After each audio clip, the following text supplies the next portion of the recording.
Good morning students, my dear children. आप सब कैसे हो? लेकिन मुझे पूरी आशा है कि आप प्रभु की कृपा से अपने घर में सब बच्चे ठीक ठाक होंगे। तो माय डियर चिल्ड्रन, हमारा फर्स्ट टर्म ख़त्म हो चुका है। उसके बाद हमारा अब शुरू होता है सेकंड यूनिट टेस्ट, जो कि हमारा नवंबर में होता है। तो बच्चों, सेकंड यूनिट टेस्ट का सिलेबस मैं लेकर आई हूँ। तो एक बार सब बच्चे इसकी ओर ध्यान दीजिए और अपनी डायरी पे नोट कर लीजिए। वैसे तो आपके पास सबके पास सिलेबस है ना? तो देखिए, रीडर बुक का पार्ट 8 ये है मेहनत की कमाई। उसके बाद है हमारा पार्ट 9 लालची बंदर। उसके बाद बेटे व्याकरण की बुक से है पार्ट 9 है क्रिया परिभाषा व वेद। पार्ट 11 है, ये गिनती है बच्चों 1 से लेके 20 तक। आगे हमारा एक पत्र है जन्मदिन पर मित्र को निमंत्रण देने हेतु। कहानी है उसके बाद झूठ का फल, और ये शिक्षा बाबत सहित है। तो ये बच्चों आपने अपने सिलेबस में भी देखना है। तो चलिए बच्चे, शुरू करते हैं हम अपना सेकंड यूनिट टेस्ट। ठीक है, तो सबसे पहला चैप्टर है हमारा मेहनत की कमाई। तो आप सबको पता ही है कि मेहनत क्या होती है। मेहनत होती है हार्डवर्क, ठीक है ना? तो ये मैं आपको रीड करने के साथ साथ आपको समझाती भी जाऊंगी। तो बच्चों, ये एक प्रेरक कहानी है। प्रेरक क्या होता है? जो कोई प्रेरणा देने वाली होती है, कोई हमें सीख मिलती है किससे। तो बच्चों, मैं इसको आपको रीड भी करवाऊंगी, उसके साथ साथ मैं आपको समझाती भी जाऊंगी। आप सब बच्चों ने इसको ध्यान से सुनना है। चैप्टर के पाठ को भी अच्छी तरह से सुनना है और रीडिंग भी अच्छी तरह से सुननी है। तो बच्चों, शुरू करती हूँ। पुराने समय की बात है, एक गांव में मंगू नाम का एक किसान रहता था। वह बड़ा मेहनती था। सुबह होते ही वह अपने बैलों को खेतों में ले जाता और अपने काम में लग जाता। तो क्या बताया गया है बच्चे? ये बहुत समय पहले की बात है कि एक गांव में एक मंगू नाम का किसान रहता था। वह बड़ा ही मेहनती था। इट मीन वो आलसी नहीं था, निठल्ला नहीं था। वो क्या था? मेहनती था। सुबह होते ही वह बच्चों अपने बैलों को लेकर खेत में ले जाता और अपने काम में लग जाता। एक दिन जब मंगू अपने खेत में काम कर रहा था, तो उस इलाके के राजा अपने घोड़े पर सवार होकर उसके खेत के पास से गुजर रहे थे। तभी अचानक मंगू को लगा जैसे घोड़े से कोई चमकती चीज नीचे गिरी। मंगू ने तुरंत जाकर देखा तो राजा का हीरो का हार था, जो उनके गले से गिर गया था। अब इसमें क्या बताया गया है बच्चों कि एक दिन मंगू जब अपने खेत में काम कर रहा था, तो उसी इलाके के जो राजा थे वो अपने घोड़े पर सवार होकर उसके खेत के पास से गुजर रहे थे। तो अचानक बच्चों क्या हुआ कि किसान को लगा कि घोड़े से कोई चमकती चीज़ जो है वो नीचे गिरी है। तो मंगू ने तुरंत उसी टाइम जाकर देखा तो वो क्या गिरा था? राजा का हीरो का हार था, जो उनके गले से गिरा था। आगे, महाराज महाराज मंगू ने जोर जोर से कई बार आवाजें लगाई, लेकिन राजा दूर निकल चुके थे। अब मंगू ने क्या किया? जब हार को गिरते हुए देखा तो उन्होंने महाराज को बहुत सारी आवाजें लगाई, लेकिन महाराज ने उनकी कोई आवाज़ नहीं सुनी, क्योंकि वो दूर निकल चुके थे। मंगू ने हार उठाया और पास के एक पेड़ की टहनी पर लटका दिया। क्यों लटका दिया? क्योंकि उसने सोचा मैं पहले अपना काम खत्म कर लेता हूँ, उसके बाद मैं राजा के पास जाऊँगा और उनकी अमानत उनको वापस कर दूंगा। मुझे महाराज से मिलना है, मेरे पास उनकी एक कीमती वस्तु है। मंगू ने द्वारपाल से बोला। किससे बोला? द्वारपाल से बोला। राजा का आदेश पाकर द्वारपाल ने मंगू को अंदर भेजा। अब मंगू हार को लेकर राजा के महल की ओर गया और द्वारपाल से पूछा। द्वारपाल कौन होते हैं? जो गेट पर खड़े होते हैं। उनसे कहा कि मुझे राजा को एक कीमती चीज़ देनी है। तो अब द्वारपाल जो थे वो राजा का आदेश पाकर मंगू को उन्होंने अंदर भेज दिया। हजूर, आप सुबह जब अपने घोड़े पर तेज रफ्तार में मेरे खेत के पास से गुजर रहे थे, तभी आपका ये हार वहाँ गिर गया था। ये लीजिए।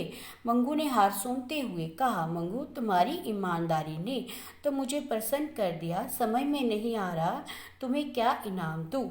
अब जब मंगू हार को लेकर राजा के महल की ओर जाता है और राजा से मिलता है, तो वह राजा को क्या कहता है। हजूर, आज जब सुबह आप अपने घोड़े पर तेज चाल से मेरे खेत के पास से गुजर रहे थे, तभी आपका ये हार वहाँ गिर गया। तो ये लीजिए आपकी अमानत। मंगू ने उनको हार सौंपते हुए कहा। मंगू, अब राजा क्या बोलते हैं कि मंगू, तुम्हारी ईमानदारी से मैं बहुत खुश हुआ हूँ, पर मुझे समझ नहीं आ रही है कि मैं तुझे क्या इनाम दूँ। आगे बच्चों पेज टर्न करो। पेज टर्न करने के बाद आ जाइए पेज नंबर 50 पे सभी बच्चे। ठीक है, पेज नंबर 50 पे क्या है कि ये हार मेरे लिए अमूल्य है। एक पड़ोसी मित्र राजा ने मुझे ये हार भेंट किया था। राजा बोले। मंगू नम्रता से बोला, महाराज, मुझे किसी इनाम की ज़रूरत नहीं। आपकी वस्तु आपके पास आ गई है, मुझे इस बात की खुशी है। मुझे अब आज्ञा दीजिए। अब मंगू क्या कहता है, पहले राजा ने क्या कहा कि मैं क्या इनाम दूँ, और ये सच है कि ये हार मेरे लिए बहुत अमूल्य था। अमूल्य क्या होता है बच्चों, जिसकी कोई कीमत ना हो। तो ये एक पड़ोसी मित्र ने मुझे ये हार उपहार में दिया था। किसने कहा, राजा ने कहा। मंगू नम्रता से बोला। नम्रता क्या होती है बच्चों, सिर को झुकाकर नम्र भाव से, महाराज, मुझे किसी इनाम की ज़रूरत नहीं है। क्यों? क्योंकि आपकी चीज़ आपके पास सही सलामत पहुंच गई है। मुझे इसी बात की खुशी है। आप मुझे जाने की आज्ञा दीजिए। आगे राजा ने सिंहासन से उठकर उसके कंधे पर बड़े प्यार से हाथ रखा और हंसकर बोले, भला तुम्हारे जैसे ईमानदार व्यक्ति को मैं कैसे जाने दे सकता हूँ। आज से तुम मेरे महल में आरामदायक जीवन जियोगे। अब तुम्हें कोई काम करने की ज़रूरत नहीं होगी। अब राजा ने क्या कहा कि इतना ईमानदार, जिसने अपनी इतनी ईमानदारी दिखाई, लेकिन बच्चों आज के ज़माने में कोई चीज़ वापस नहीं करता है ना। कोई होगा जो वापस कर देगा, जो ईमानदार होगा। नहीं तो सब कहते हैं ये चीज़ मुझे मिली है तो मैं क्यों दूँ। लेकिन राजा ने सिंहासन से उठकर उसके कंधे पर हाथ रख के क्या बोला, भला तुम्हारे जैसे ईमानदार व्यक्ति को मैं कैसे जाने दे सकता हूँ। आज से तुम मेरे महल में आराम से अपना जीवन व्यतीत करोगे। अब तुम्हें कोई भी काम करने की ज़रूरत नहीं है। अब मंगू राजा के महल में रहने लगा। 15 दिन रहने के बाद, कितने दिन वहाँ वो रहा, 15 दिन। 15 दिन रहने के बाद मंगू ने राजा से कहा, हजूर, अपने परिवार से मिलने जाना चाहता हूँ। राजा जब मंगू को राजा के महल में 15 दिन हो गए रहते हुए, तो मंगू ने राजा से कहा, हजूर, अब मुझे अपने परिवार से मिलने के लिए जाना चाहता हूँ मैं। क्यों नहीं, अवश्य जाओ, राजा बोले। मंगू आ गया, लेकर अपने घर आ गया। कई दिन गुजर गए, लेकिन मंगू महल में वापस ना लौटा। उसके बाद मंगू को लाने के लिए राजा ने सिपाही भेजे। सिपाहियों ने जाकर देखा मंगू अपने खेत में काम करने में मगन था। सिपाही उसे राजा के पास ले आए। अब मंगू जब अपने घर में आ गया तो वो दोबारा बच्चों अपने खेतों में काम करने लगा। क्यों? क्योंकि उसको मेहनत करने में मज़ा आता था, क्योंकि सच्चा सुख जो है वो मेहनत करने में ही आता है। तो मंगू अब महल में वापस नहीं गया।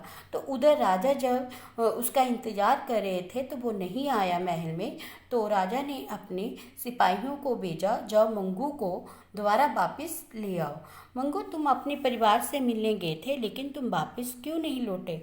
राजा ने मंगू से हैरानी से पूछा। मंगू हाथ जोड़ता हुआ बोला। क्या बोला? महाराज, मैं आपका एहसानमंद हूँ कि आपने मुझे 15 दिन अपने महल में रखा और आराम से रखा, मुझे किसी भी चीज़ की कोई तकलीफ ना होने दी। लेकिन महाराज, अपने महल में ठाठ-बाट रहने का सुख दिया, लेकिन हजूर, अपने खेत में मेहनत करके जो मुझे सुख मिलता है वह महल में निठल्ला रहकर नहीं। ऐसा तो मेरा शरीर कामचोर और नकारा हो जाएगा, इसलिए मुझे आप क्षमा करें। कि अब मंगू क्या कहता है राजा से कि मैं आपका एहसानमंद हूँ, क्योंकि आपने मुझे अपने महल में ठहरा कर मुझे पूरे ऐशो आराम की ज़िंदगी दी, कोई तकलीफ़ नहीं होने दी। लेकिन हजूर, मैं सच्ची बात कहता हूँ कि जो सुख मुझे अपने खेतों में काम करके मिलता है वो इधर नहीं मिलता है। मैं आपके महल में रहकर निठल्ला हो जाऊँगा, नकारा हो जाऊँगा, बेकार हो जाऊँगा, और ऐसे में मेरा शरीर भी कामचोर और नकारा हो जाएगा। इसलिए आप मुझे माफ़ करें या मुझे क्षमा करें। अब देखिए बच्चे, इसमें क्या है, अब राजा मंगू के साथ क्या करेंगे, उसे सजा देंगे, उसे उपहार देंगे। तो सही उत्तर क्या आएगा, उसे उपहार देंगे। अब आ जाओ इधर बच्चे। मंगू की ये बात सुनते ही मंगू की ये बात सुनते ही राजा बोले, शाबाश मंगू, मुझे तुम पर गर्व है, लेकिन अब तुम्हें मेरा एक आदेश जरूर मानना पड़ेगा। अब जब मंगू ने राजा को ऐसा बोला कि मुझे निठल्ला और बेकार आदमी नहीं बनना है, मुझे मेहनत करनी है अपने खेतों में जाकर, क्योंकि सच्चा सुख जो है वो मेहनत करने से ही मिलता है। अब मंगू की ये बात सुनकर राजा और भी खुश हुए, उनको प्राउड हुआ, उनको गर्व हुआ। लेकिन अब वो क्या कहते हैं उसको, कि तुम्हें मेरा एक आदेश जरूर मानना पड़ेगा। आदेश क्या होता है बच्चा, आज्ञा। क्या होता है बच्चे, आज्ञा, कि तुम्हें मेरी एक और आज्ञा माननी पड़ेगी। आज्ञा कीजिए सरकार। आदेश किसको बोलते हैं, हुक्म हो गई, आज्ञा हो गई, ठीक है। आगे कीजिए सरकार, मंगू ने हाथ जोड़ते हुए कहा, इस तोहफे को लेने से मना मत करना, वरना मेरा दिल टूट जाएगा। ये कहते हुए राजा ने अपने हाथ में पहना एक कीमती कंगन उतारकर उसके हाथ में पहना दिया। मंगू खुशी खुशी विदा लेकर अपने घर वापस आ गया। अब क्या किया, अंत में राजा ने क्या किया, जब उसने उनके महल से रहने से मना कर दिया तो राजा ने उसको एक अपना कीमती कंगन तोहफे के रूप में देना चाहा। तो और क्या कहा कि अगर तुम ये इस तोहफे को स्वीकार नहीं करोगे, उपहार को स्वीकार नहीं करोगे, तो मेरा दिल टूट जाएगा, मेरा साहस टूट जाएगा, मुझे दुख लगेगा। तो राजा की बात मानते हुए मंगू ने उनका जो तोहफा था वो स्वीकार कर दिया, और वो खुशी खुशी पहनकर उसको अपने घर वापस आ गया। उसके बाद बच्चों संदेश क्या मिलता है, संदेश होती है शिक्षा। मेहनत करके जो सुख मिलता है वह निठल्ला रहकर नहीं, है ना, ये सही बात बच्चे। क्योंकि देखो, जब अगर आप बच्चे नहीं पढ़ोगे तो पास कहाँ से होगे, तो आपको इसके लिए क्या करना पड़ेगा, मेहनत करोगे, तो जब आपके अच्छे नंबर आएंगे तो आपको भी खुशी होगी। क्यों, क्योंकि मेहनत करने से ही हमें क्या मिलता है, सच्चा सुख मिलता है। तो इसी के साथ बच्चों शब्द ये आपने अपनी कॉपी पर करनी है, सुंदर सुंदर राइटिंग से लिखनी है। मेहनत, परिश्रमी, वस्तु, चीज, निठल्ला, बेकार, एहसानमंद क्या होता है, किए गए उपकार को मानने वाला। आदेश, हुक्म, आज्ञा, तोहफा, उपहार, भेंट भी लिख सकते हो आप, है ना, भेंट भी लिख सकते हो। क्षमा, माफ़ी, रफ्तार, गति, ठाट बाट क्या होता है, शान, शौकत, नम्रता, नम्र होने का भाव, अमूल्य, जिसकी कोई कीमत ना हो। इसी के साथ बच्चों हम आते हैं नीचे मौखिक। ये प्रश्न आपने अपनी बुक पे ही लिखने हैं, ये बच्चे कॉपी पे नहीं लिखने, कॉपी पे सिर्फ आपने शब्द अर्थ लिखने हैं। आके सोचिए और बताइए, ये आपके लिए थे लेकिन चलो मैं आपको करवा देती हूँ। मंगू कैसा आदमी था, अब आपको पता चल गया होगा कैसा था, ईमानदार। राजा ने मंगू को अपने महल में क्यों रखा, उसकी ईमानदारी के कारण। असली सुख का एहसास कब होता है बच्चे, जब हम मेहनत करते हैं तो हमें असली सुख का एहसास होता है। तो ये बच्चों आपने रीडिंग जरूर करनी है। रीडिंग करने से बच्चे एक तो आपको आपकी हिंदी शुद्ध हो जाएगी, और आपको चैप्टर जो है वो समझ भी आ जाएगा, वर्ड मीनिंग भी आप लोगों ने लर्न करनी है। तो इसी के साथ बच्चों धन्यवाद।